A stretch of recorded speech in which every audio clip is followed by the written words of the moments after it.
Mobile phone বেশি ইউজের ফলে রেডিয়েশন হয় কিনা বেশি, আর রেডিয়েশনের ফলে ক্যান্সার হয় কিনা বেশি।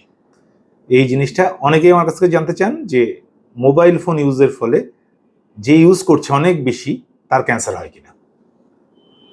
তো অ্যাকচুয়ালি মোবাইল ফোনের যে রেডিয়েশনটা হয় সেই রেডিয়েশনটা খুবই লো এনার্জি, এবং ক্যান্সার হওয়ার জন্য যে ধরনের রেডিয়েশন লাগে সেটাকে আমরা বলি আয়োনাইজিং রেডিয়েশন।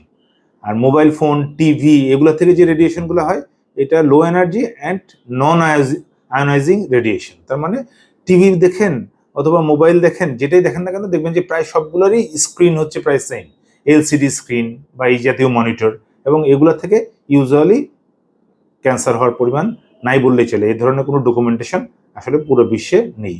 এটা ইউজ করলে যেটা হয় যে চোখের ইফেক্ট হয়, চোখ অনেক বেশি ইউজ হয় এবং চোখের পেইন হয়, হেডেক হয়, মাথা ব্যথা হয়, এই রিলেটেড সমস্যা হয়, কিন্তু ক্যান্সার হয় না। Thank you.